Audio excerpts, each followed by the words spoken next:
بسم الله الرحمن الرحيم. محاضرة اليوم هي محاضرة الهيلينج اند ريبير. نبدي بتعريفين مهمات حتى نميز بين ذين المصطلحين، شنو الريجنريشن وشنو الريبير. من نقول ريجنريشن معناها عملية تكاثر الخلايا والأنسجة لاستبدال خلايا وأنسجة مفقودة. من استبدلناها معناها راح نستعيد التركيب الطبيعي اللي كان عندنا، معناها normal structure is restored. بينما من نقول ريبير فإحنا هنا استجابة لإنجري راح نسوي ريجنريشن، ولكن الريجنريشن ما يكون كامل، فنعوض الباقي بسكار فورميشن، نعوضه بفايبرس تيشو، فبالنتيجة normal structure is permanently altered. التركيبة الطبيعية للنسيج بهذه الحالة راح يتغير إلى شكل نهائي ودائمي، لأن ما استعادينا كل الخلايا مثل ما كانت بالمرحلة الأولى. مثل ما نشوف بالصورة منطينا احتمالين، إنه إذا عندي خلية صار لها انجري ممكن تمر بريجنريشن ممكن تمر بريبير. بالنسبة للريجنريشن أولا هذه تصير بالرينيوينج تيشوز، الأنسجة المتجددة، مثل إيش؟ مثل الإبيديرمس، أدمة الجلد، مثل الجي اي تي تراكت إبيثيليوم، بطانة الجهاز الهضمي، ومثل الهيماتوبويتيك سيستم، الجهاز الدموي يعني خلايا الدم الحمراء البيضاء البليتلتس، هذه كلها خلايا متجددة حتى لو فقدت لإنجري أو لأي ظروف طبيعية تمر بها، فهي راح تتجدد بشكل طبيعي بدون أي إسكار أو أي ضرر للنسيج، لأن هي خلايا بطبيعتها قادر على التجدد الدائم. بعد الحالة الثانية بالريجنريشن بالستيبل تيشوز، عندي أنسجة محددة بالجسم هي مو بطبيعتها متجددة، لكن هذه الأنسجة حتى لو صار بها دمج حتى لو صار بها ضرر فهي إلها القابلية على أنه تسوي لنا compensatory growth ونمو تعويضي لاستعادة الستركتشر الأول، وهذا راح يكون محدد بشروط راح نتعرف عليهن بعد شوية إن شاء الله. أما إذا الإنجري كانت على شكل ووند، جرح بنسيج غير قابل للتجدد، فهنا راح يتم إصلاح هذا الجرح بسكار فورميشن بفايبرس تيشو اللي نسميه هو الريبير. أما إذا كان عندنا كرونيك انفلاميشن، دائما الكرونيك انجري تسبب لنا سكار فورميشن. ليش؟ لأن النسيج بمرور الوقت راح يفقد وتقل قابليته على التجدد، تقل قابليته على تصليح الضرر، تقل السعة مالته لتعويض الضرر، فراح يبدي يعوض بفايبرس تيشو، فتصير عندنا فايبروسيس. إن شاء الله هسه نكون ميزنا بين الريجنريشن شنو والريبير شنو. هاي مثل ما قلنا يقول after years of chronic injury fibrosis and loss of tissues with inadequate regeneration. من تستمر الانجري لمدة طويلة نقول عنها كرونيك ممكن سنوات مثلا، فهنا الريجنريشن راح يصير inadequate، بعد يكون غير كافي، يكون غير قادر على تعويض النقص أو الفقدان اللي قاعد يصير بالخلايا، بالنتيجة راح نفقد النسيج الأصلي ونبدله بفايبرس تيشو. هذه المصطلحين اللي وضحناهن واللي قلناهن يعتمدن على نوع الخلايا، وعندنا 3 أنواع من الخلايا حسب الكاباسيتي مالتهن للريجنريشن، حسب سعتهن للريجنريشن. النوع الأول اللي هن الليبايل سيلز. الليبايل سيلز هن خلايا unlimited in the regenerative capacity، غير محدودة في قابليتها على التجدد، دائما متجددة characterized by continuous regeneration. مثل ايش؟ ذكرناهم أدمة الجلد وبطانة الجهاز الهضمي وخلايا الدموية. النوع الثاني الكويسنت سيلز. كويسنت سيلز ذن وين موجودات بالانترنال اورجنز، ليفر، كدني، اندوكراين، ميزنكيمال سيلز، فايبروبلاست يعني الخلايا المولدة للألياف الموجودة بالجسم، السموث ماسلز والخلايا الوعائية. زين، ذني من نقول عنهن limited أو نقول عنهن إلهن قابلية على التجدد لكن محدودة. فشنو يحد هذه القابلية؟ شنو يحدد هذا الليميتيشن؟ يحدد أمرين. أولا أن يكون أنا عندي ستيمولاي، يكون عندي تحفيز للخلايا هذه حتى تتجدد. 2 لازم يكون عندي intact basement membrane أو extracellular matrix، يعني الخلية هي لها القابلية على التجدد، لكن تحتاج أن يكون البيزمنت ممبرين الغشاء القاعدي المحيط بها والإكسترا سيلولار ماتريكس القالب القاعدة بي من المواد ومن التنظيم الطبيعي لازم يكون انتكت وغير متضرر حتى تقدر تسوي regeneration. النوع الثالث البيرمننت سيلز اللي هن خلايا الجهاز العصبي المركزي وعضلة القلب والعضلات الهيكلية. then تكون very little ودائما الانجري مالتهن repaired by replacement with scar، يتم إصلاحها بسكار واستبدال النسيج بنسيج فايبرس تشو. هذا الآن السلايد يوضح لنا هذا الكلام اللي قلناه، ولكن يركز على الكويسنت سيلز. ليش؟ لأن الليبايل واضح أمرها متجددة دائما، البيرمننت واضح أمرها لا دائما تسوي السكار فورميشن وما تتجدد، لكن الكويسنت سيلز هي يكون بين الأمر، هي اللي ممكن تمر بالاحتمالين. فشو نشوف على اليسار الخلايا ماخذنا الليفر كمثال، الهيباتوسايت الخلايا الكبدية. نشوف على اليسار مثلا بحالة الأكيوت هيباتيتس A، التهاب الكبد الفيروسي من النوع A، نشوف شلون أصاب الخلايا، دمر الخلايا، ولكن التركيب الخارجي والهيكل الخارجي للنسيج محفوظة. في هذه الحالة راح يكون الليفر قادر على تجديد نفسه، قادر أن يمر بريجنريشن واستعادة التركيب الأول كما كان. لكن على اليمين نشوف أنه الدمج صار عندنا مثلا في حالة السيروسيس وتليف الكبد، الخلايا اندمجت وكذلك التركيب وكذلك الستركتشر وكذلك الاكسترا سيلولار ماتريكس. بهذه الحالة راح يصير عندنا proliferation وتكاثر لبعض الخلايا الموجودة، ولكن يتم استكمال إصلاح النسيج بفايبرس تشو، فيصير عندنا repair by scarring. الأسئلة اللي يسألها يقول what is the capacity of injured cells for regeneration. على هذا المثال طبعا اللي بهذه الصورة الهيباتوسايت هي الكاباسيتي مالتها limited لأن هي من النوع الكويسنت سيلز. is extracellular matrix framework damaged or largely intact. هذا الشيء يحدد نوع الانجري، فبالنتيجة شفنا نوع انجري قدرنا احنا نستعيد بيه regeneration، ونوع آخر لا عوضناه بريبير وسكار فورميشن. الآن cells proliferative during injury. عندنا 3 أنواع من الخلايا تزداد وتمر بعملية التكاثر خلال الانجري لأن نحتاجها في عملية الريجنريشن والريبير. شنو هي أول نوع من الخلايا؟ هي remnant cells of injured organs، الخلايا المتبقية من العضو المصاب. هذه الخلايا الباقية والمتبقية راح تتكاثر حتى تسترجع لنا التركيب والوظيفة الأصلية، لأن هي الأساس، هي أساس هذا العضو المتضرر، فإحنا نحتاجها حتى نرجع الوظيفة والتركيب الأول للعضو. 2 vascular endothelial cells، خلايا بطانية وعائية. هذه الخلايا وظيفتها أنه تنمو خلال الانجري حتى تنشئ لنا create new blood vessels.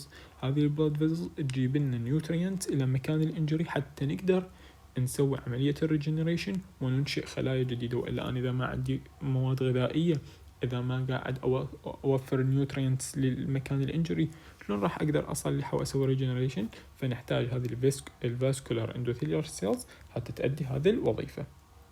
النوع الثالث الفايبروبلاست، الأنسجة المولدة للألياف. ليش؟ لأن أنا ممكن ما راح أقدر أكمل ريجنريشن، إنما أحتاج أسوي سكار فورميشن، أحتاج عملية فايبروسيس. فشلون أسوي فايبروسيس بدون الخلايا المصنعة أصلا للألياف؟ فنحتاج الفايبروبلاست اللي هي تعتبر source of fibrosis in scar formation. إذن عندنا 3 أنواع من الخلايا نحتاجهن إنه يتكاثرن during injury. Mechanisms of regulation of cell populations.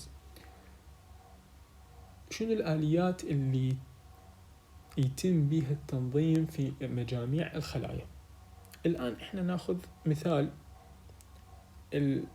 الزايجوت، أول بيضة، البيضة المخصبة، أول خلية ينشأ من عندها الإنسان، هي عبارة عن خلية واحدة. راح تنمو هذه الخلية إلى أن تكون إنسان متمايز بجميع أعضائه وبجميع أنسجته المتفاوتة، كلهن إجني من هذه الخلية الواحدة. فهذا شنو؟ هذا شلون صار هذا الأمر؟ هذا الأمر صار من خلال مرورة أو تعاون 3 عمليات عليه. أول عملية هي البروفيليفريشن اللي هي فقط زيادة في عدد الخلايا، replication increase in cell number. لكن هل هذا كافي؟ هل الخلية إذا فقط تكاثرت راح ممكن تنطيني هذا الشكل النهائي؟ أكيد لا. بعد إيش نحتاج؟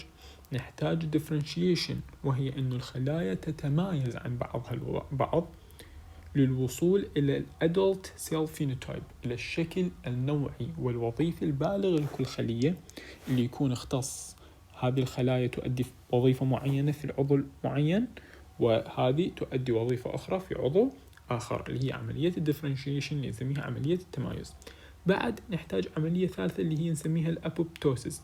احنا خلال نشأة الكائن الحي وخلال نموه يحتاج انه يدمر بعض الخلايا اللي ما يحتاجها حتى يكون شكل جديد، حتى يكون خلايا جديدة، فيحتاج يموت خلايا أقدم.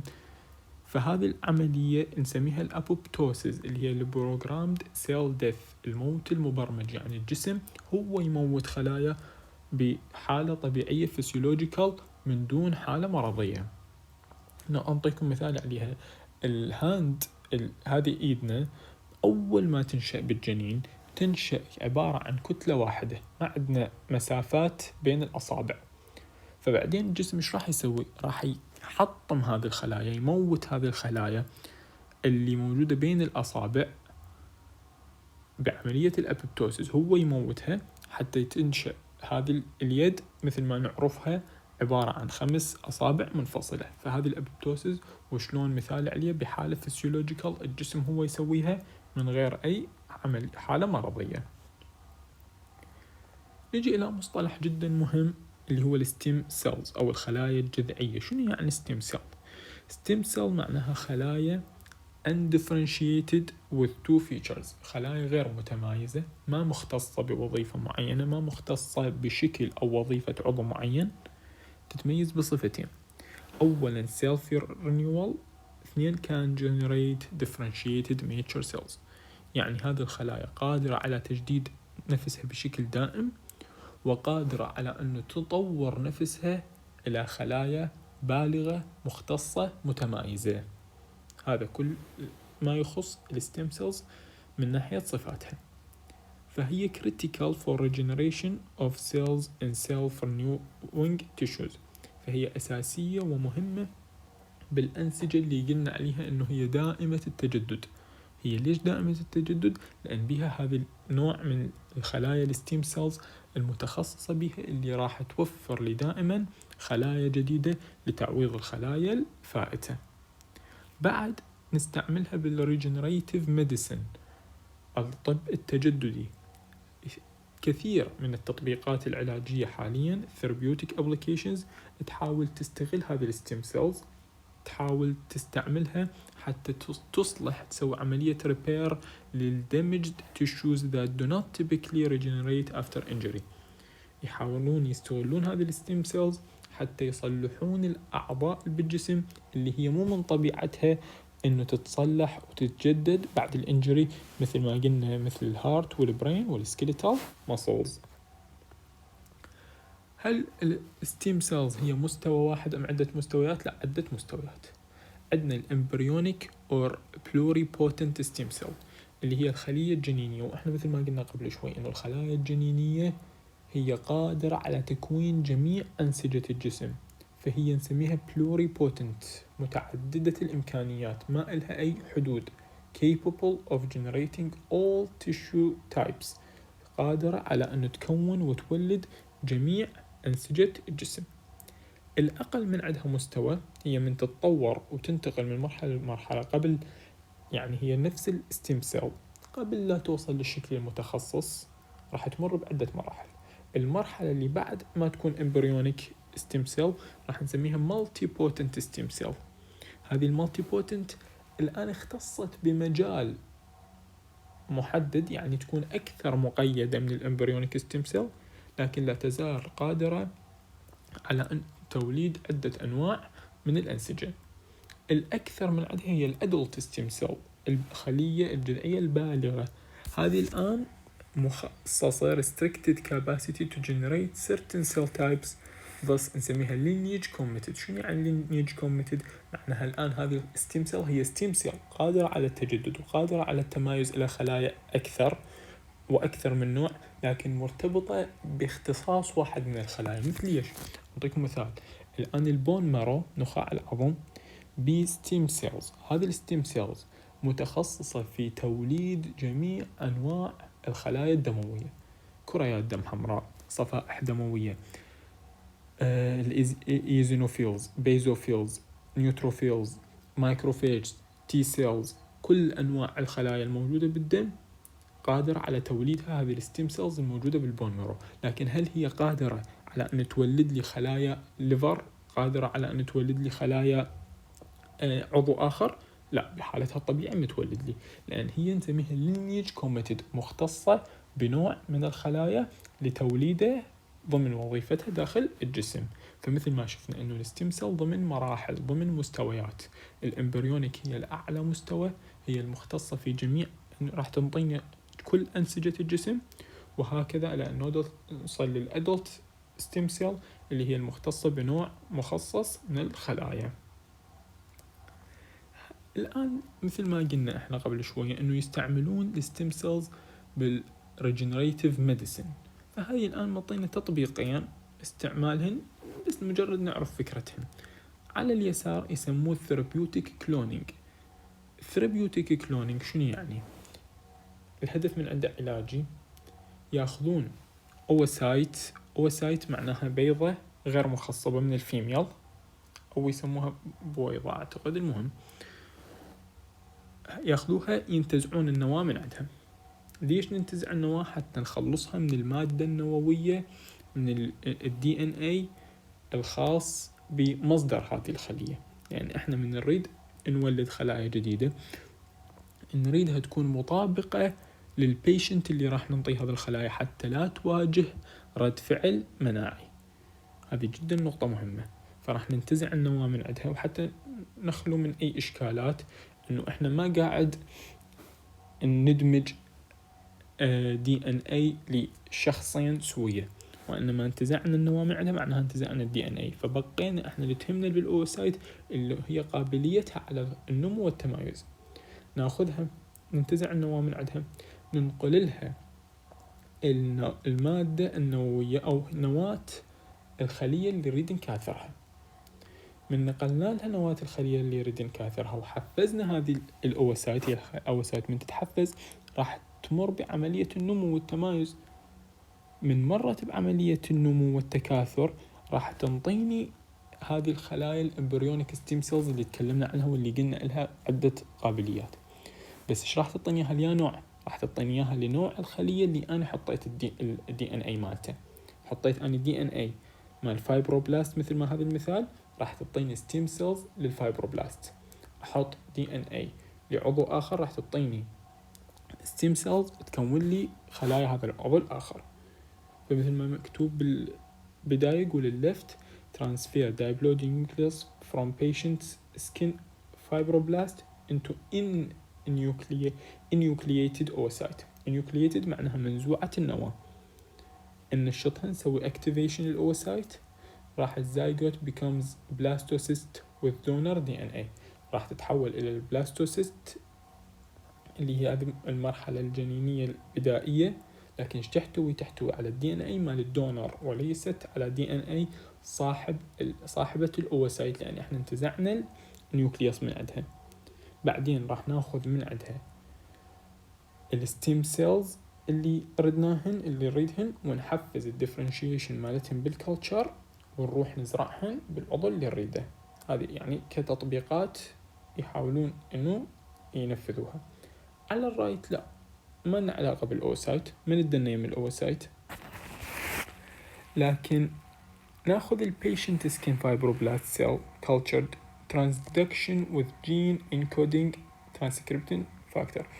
ناخذ الخلايا اللي نريد نكاثرها، مثل ليش إن هذا المثال قاعد ياخذ على السكين فايبروبلاست، الخلايا المولدة الألياف الموجودة بالسكين، ناخذها وننقل لها gene encoding transcription factors، ننقل لها عوامل تحفز نموها وتحفز تكاثرها. فهذه العوامل راح تخلي هذه الخلايا تتكاثر، نسميها induced pluripotent stem cells. احنا حفزناها حتى تصير تتحول الى خلايا جذعية قابلة للتكاثر. مجرد فكرة التطبيقين اللي هي نقول therapy using induced pluripotent stem cells، IPS معناها induced pluripotent stem cells. ويقول both methods attempt to repopulate damaged tissues with cells that avoid immune mediated rejection.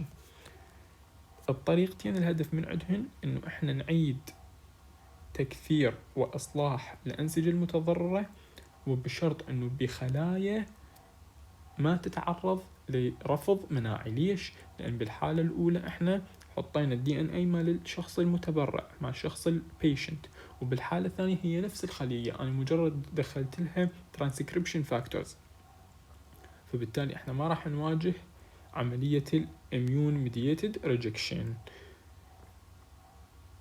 السيل سايكل لاند ماركس اند كنترولز. اللي يهمنا بالسيل سايكلز اول شيء مراحل او phases of cell cycle. الجي 1 هي بداية السيل سايكل، الخلية الطبيعية ببدايتها قبل لا تدخل بعملية التكاثر هي بمرحلة الجي 1، نسميها بري سينثيتيك قبل التصنيع. وراها تنتقل للأس اللي هي مرحلة دي ان اي سينثيسيس، خلالها راح نصنع الدي ان اي. وش نقصد بنصنع الدي ان اي؟ ما عندنا دي ان اي، وانما نقصد انه نكاثر الدي ان اي، نصنع دي ان اي نسخة جديدة لغرض التكاثر. الجي 2 هي البريمايتوتيك، الآن الدي ان اي تكاثر عندي صنعناه، لكن الخلية غير منقسمة، فهي الآن في مرحلة الجي 2. بعدها تنتقل للأم اللي هي الميتوسيس، اللي هي الآن مرحلة الانقسام، راح تنفصل المجموعتين النمويتين على جانبي الخلية، وتنقسم الخلية إلى خليتين جديدتين. يقول 2 ways to enter G1 from G0 or after mitosis. شنو يعني؟ الجي 1 اللي هي قلنا عنها بداية السيل سايكل، بداية الخلية، احنا بداية دورة الخلية العفو، احنا الخلية ممكن تجي لهذه المرحلة من طريقين. اما بعد ما مرت الخلية بانقسام، هي الآن وصلت استقرت بمرحلة الجي 1 ومستعدة للدخول بانقسام آخر، أو لا تجينا من الجي 0. من الجي 0 شنو يعني؟ يعني من خلية ستيم سيل أصلا، مو هي خلية من هذا النوع، إنما راح تتطور ويصير لها ديفرنشيشن وتمايز إلى هذا النوع وتدخل بالسيل سايكل من جديد. عرفنا الآن الفيزز والسيل سايكل شنو هي، بيها مصطلحين لازم نعرفهن، التشيك بوينتس والريستريكشن بوينت. التشيك بوينتس عندنا تو تشيك بوينتس، التشيك بوينت الأولى بين الجي 1 وبين الأس، والتشيك بوينت الثانية بين الجي 2 وبين الأم. هذين التشيك بوينتس هنا عبارة عن كواليتي كنترول تشيكس، مناطق تحقق، شلون كأنما سيطرة، تفحص دقة وكفاءة الدي ان اي الموجود عندنا حتى قبل السماح بعملية التكاثر. فبالتالي identify DNA damage and allow DNA repair، حتى بالتالي إذا عندنا مشاكل بالدي ان اي نصلحها قبل لا نكاثر الخلية. يعني إذا كاثرنا الخلية على هذه الوضعية، أنا راح أكاثر وياها الدي ان اي المتضرر، وأخلي هذا الضرر يزداد وينتشر بالجسم. لكن if damage is too severe، إذا الدمج بالدي ان اي كان شديد وبالغ وغير قابل للإصلاح، فبالتالي cell is eliminated by apoptosis، فبالتالي أنا راح أقتل هذه الخلية حتى أمنع هذا الضرر بالدي ان اي الموجود عندي من أنه ينتشر بباقي العضو وباقي أنسجة الجسم. A progression through checkpoints is tightly regulated by cyclins و cyclin dependent kinases and cyclin dependent kinases inhibitors. شنو معناها؟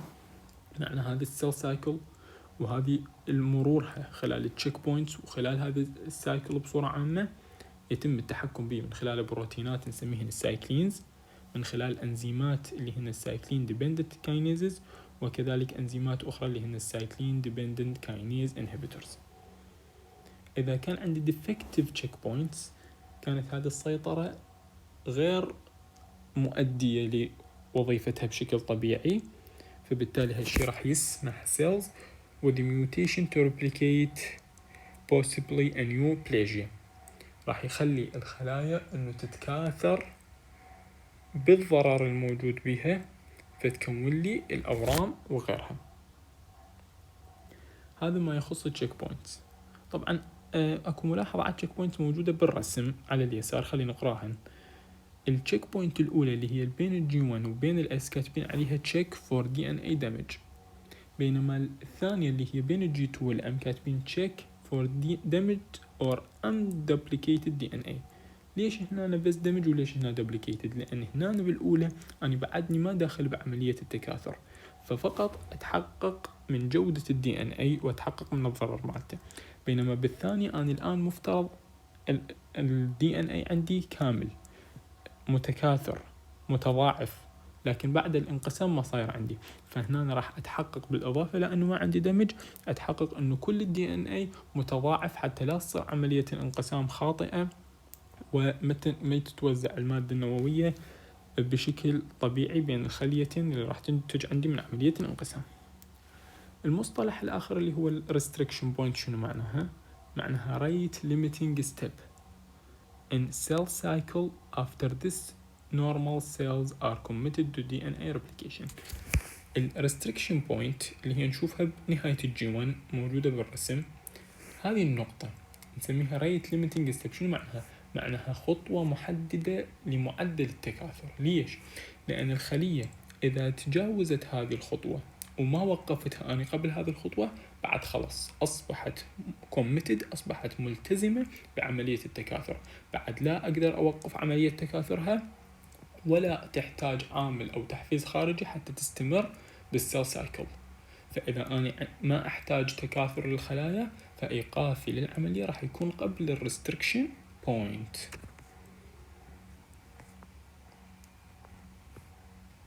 نتكلم عن البروتينات والإنزيمات اللي قلنا عنهن هن مسؤولات عن تنظيم السيل سايكل، الريجوليترز اوف سيل سايكلز.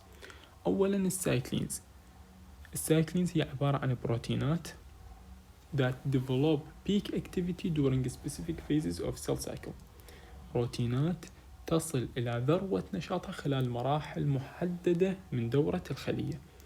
كل نوع من عندها ينشط خلال مراحل متخصصة، وبالتالي rapidly degraded as cell enter next phase of cycle. ينشط خلال هذه المرحلة ويصير له degradation ويتكسر ويتحلل بمجرد دخول الخلية المرحلة اللي بعدها. هاي بالنسبة للسايكلينز. سايكلين ديبندنت كاينيزز من اسمها كاينيزز معناها انزيمات، سايكلين ديبندنت معناها تعتمد على السايكلين، فهي انزيمات which complex with cyclines، انزيمات ترتبط بالسايكلين to facilitate important transitions through phases of cell cycle. هذه الانزيمات ترتبط بالسايكلين حتى تسهل مرور الخلية خلال الفيزز. شنو اللي يخلي الخلية تنتقل من الفيز 1 الآن اللي هي مثلا الجي 1 للأس للجي 2 للأم؟ يخليها هذه الأنزيمات هي اللي تنظم وتسهل هذه العملية. سايكلين، طبعا السايكلين ديبندنت كاينيز هو فقط الأنزيم مثله CDK، لكن سايكلين CDK complexes act by phosphorylation. أو شنو سايكلين CDK؟ سايكلين CDK معناها الأنزيم ومرتبط مع البروتين اللي هو السايكلين، ارتبطا سوية السايكلين والCDK سووا لي كومبلكس. هذا الكومبلكس راح act by phosphorylation of proteins critical for transitions. تعمل من خلال فوسفوريليشن. من أقول فوسفوريليشن، من أقول أنا سويت فوسفوريليشن لفلان أنزيم، سويت فوسفوريليشن لفلان بروتين، معناها أنا نشطته. فمن أنشط هذه البروتينات اللي هي critical for transitions، أنا الآن من صار عندي هذا الكومبلكس بين السايكلين والأنزيم، هذا راح يعمل على تنشيط هذه الأنزيمات البروتينات اللي هي راح تنقلني بين الفيزز اللي هي important و critical for transitions. زين هذني السايكلين والسايكلين ديبندنت كاينيزز والكومبلكس اللي يسوونهن هن أمور تقدمني للأمام. زين ما عندي شيء أنا يوقفني، أكيد عندي اللي هن السايكلين ديبندنت كاينيز انهبيتورز، مثبطات لهذا العمل اللي قلناه exert negative control over the cell cycle. لأن أنا إذا فقط أكاثر وفقط أستمر للأمام فما راح أسيطر على عملية التكاثر، لكن عندي إنزيمات مثبطة لهذه العملية للسيل سايكل تفرض علي نيجاتيف كنترول. فإذا صار عندي ميوتيشن لو إن اكتيفيشن لهذه الإنزيمات اللي هن CDKI، فبالتالي involved in pathogenesis of malignant neoplasms، فبالتالي هذا الشيء راح يكون له دور في تكون الأورام والكانسرز والمالجنسيز. ليش؟ لأن هو الورم والكانسر شنو هو عبارة عن uncontrolled cell proliferation، عبارة عن تكاثر غير منتظم للخلايا. فش وقت ممكن يصير عندي أحد الأسباب اللي ممكن تسبب لي هي أنه عندي أنا هذه الأنزيمات المثبطة تكون غير عاملة وغير نشطة، فبالتالي ممكن هالشيء يدخلني في عملية تكاثر غير مسيطر عليها.